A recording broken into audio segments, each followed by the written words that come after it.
Christmas in February. This is so beautiful. I was starting to lose hope a little bit, but it's been done. General C.Q. Brown, chairman of the Joint Chiefs of Staff, fired with cause, or for cause, by President Trump.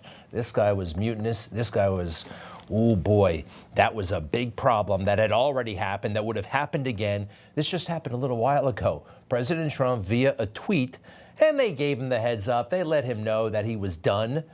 He's the #1 military advisor to the president no longer. A lot of reasons why this is a very good news story. I did get a little bit nervous because CQ was lobbying hard to keep his job. Here he is schmoozing President Trump at the Army-Navy game, right? He wanted to get back on his good side. Very few people in the swamp were banking on President Trump coming back. This guy did so much that was so disrespectful, quite frankly, in violation, I believe, of Army and military law and rule. Here he is trying to suck up to the Defense Secretary, Pete Hegseth, his first day at the office. There he is with the salute, right? Oh, yeah. Hi, Mr. Secretary. Great to see you. Great to see you. But it's quite clear to me that C.Q. Brown had read Pete's books and realized that they were not a match made in heaven. Take a look at that look he's giving Pete Hegseth when he thinks Hegseth can't see. Hegseth, I'm sure, has pretty good peripheral vision. You got to have that in Washington, D.C. Look, here's something else. I don't think he's very good tactically or strategically, C.Q. Brown. And I can't prove that, though, right? I can't. I've never been in a meeting with a guy like that. But I do watch television. And I remember when he was promoted to Air Force Chief of Staff. Now, President Trump had heaped praise on the general, as you do at a ceremony when you're promoting somebody. And C.Q. Brown conspicuously did not thank President Trump for the promotion. Did not thank him. It was so obvious. He held back because he didn't like the guy. But he really let loose when George Floyd died. George Floyd, the career criminal bum. When he died, he was all kinds of emotion. If we can go back, though, for a moment, when he became the chairman of the Joint Chiefs of Staff, selected by Biden, wow, he was so effusive in his praise and his gratitude for Kamala and Joe. I've been honored, blessed, and focused on the task ahead. Today is no exception. President Biden, Vice President Harris, thank you for your trust and confidence that you placed in me. Yep. That's what you should have said to President Trump, but you didn't. And I think you did it on purpose because you have an attitude problem and you got a big chip on your shoulder and you don't belong in uniform. And here's another example. I'm sorry, but when George Floyd died, right? George Floyd, the career criminal I was just talking about, it did spark a lot of hoopla, right? The military is supposed to be removed from that hoopla.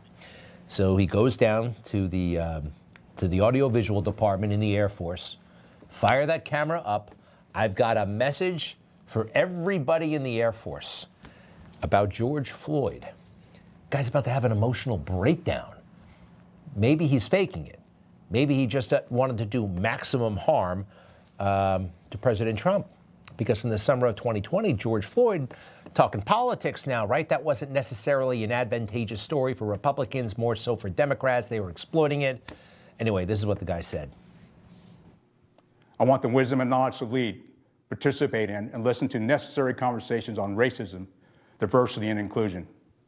I want the wisdom and knowledge to lead those willing to take committed and sustained action to make our Air Force better. That's what I'm thinking about. I want to know what you're thinking about. I want to hear what you're thinking about and how together we can make a difference. I'm thinking that you needed a mental health break that should have lasted forever. Instead, you got promoted after that. And then promoted again. Weird how the military works. Very weird sometimes. And bureaucracy and life in general. So who's going to replace this man? It will be General Kane. General Dan Kane. Lieutenant General Dan Kane. He's only a 3-star. Biden passed him over for promotion. But President Trump is very familiar with him. Met him, I believe, in Iraq. And 6 years ago, he was saying, this guy's amazing. Take a look. I mean, these generals, there's no person in Hollywood that could play the role. These guys are like perfect people. I said, what's your name? Sir, my name is Raisin. What the hell kind of a name? I said, Raisin, like the fruit?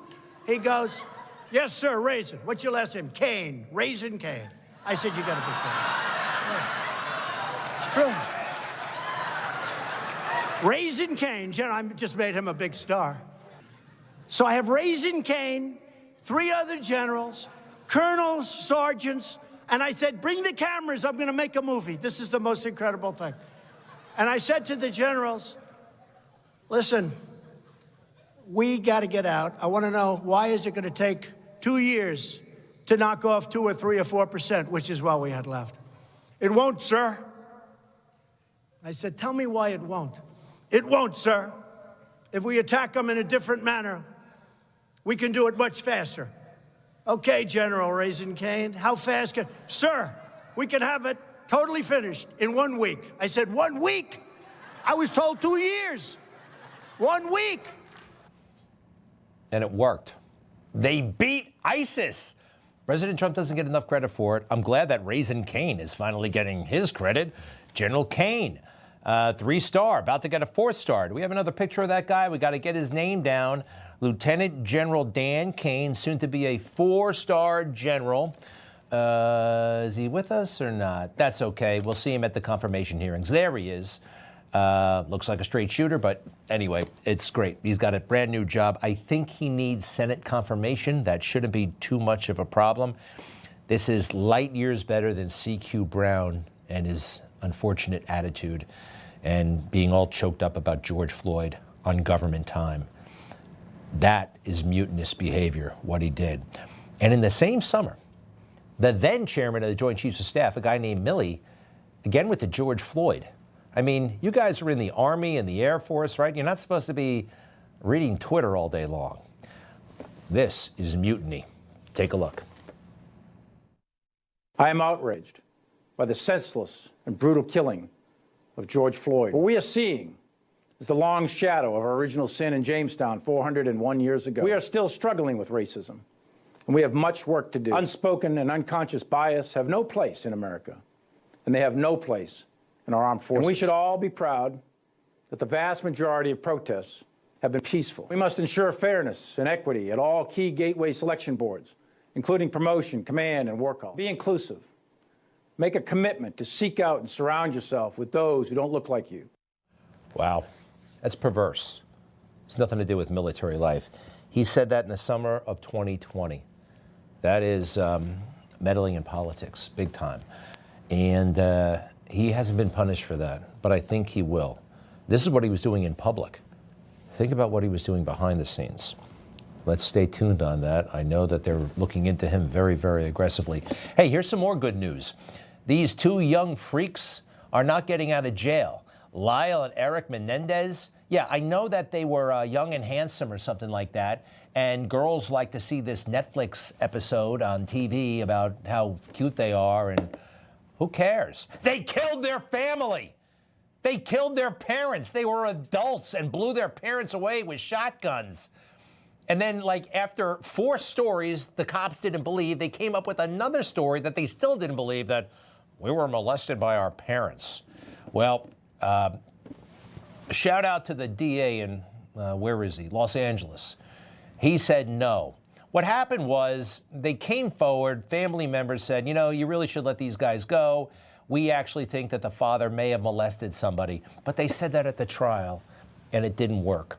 So these guys will remain in jail for now. And this is how duplicitous they are. Look at their clothes. Okay, yeah, you see that? That's Armani. They're wearing like fancy clothes. That's the trial that was hung. Can I see the other ones, right? These guys do not wear, you see, the lawyer put them in these clothes to make them look like 4th graders. But what they really like are the sleek Armani clothes, and they spent money all over town. And these guys, I'm sorry, you killed your parents, and then you lied about it, and it's smoking gun, literally. It's just crazy. I hope they stay in forever. It is possible, though. There's other avenues for these guys to get out of jail, clemency, good behavior, whatever. Please don't let it happen, D.A. Hochman or whoever else is pulling the strings. There is a time and a place for parole. This is not it. Okay, when's the last time you've been in a great big box store? Costco, Walmart, or whatever. I like going to those places sometimes. You know, anything you can conceive of is inside, pretty much, right? But you ever think about where that stuff comes from? It is literally all from China. All of it. All this stuff comes from China. I know we know this, but something hit home recently. They're making it in China, and we're not making it here. The factories over there are thriving. Just anything. This, let me see, this silly fan, right? Where does this fan come from? I guarantee you. Made in China. Made in China. I got a little fan here when it gets a little bit too hot. Everything. I know this phone is made in China. So 73,000 factories have closed in America in the past 30 plus years. 73,000 factories have shut down.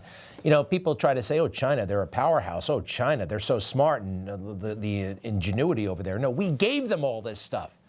We surrendered it to save money, and we created a lot of unhappy people. When you do what we've been doing for decades now, you're going to create very sad people. And it's actually official when you look at some of the tables. We are very low on the list. You see these countries here? They're all officially happier than we are, according to the University of Oxford and the Gallup poll people. It goes on and on and on. Where are we on that list? Take it full. Let's see. When are we going to come up? 22, 23, finally, United States. We are not nearly as happy as we should be. I think it's for a couple of reasons, a lot of reasons, actually. The phone has one thing to do with it. Everybody's messing with this thing all day long, not looking at each other, not talking to each other. But more importantly, it's what we do. Very few of us are actually making stuff with our hands anymore. President Trump wants to change that. He's always wanted to change that. And we will also provide tax credits to bring jobs out of China back to America, and we will impose tariffs on any company that leaves America to produce jobs overseas. We will make sure our companies and jobs stay in our country. Yeah, I love it. And he's working to make it happen. Make America great again. We absolutely love it.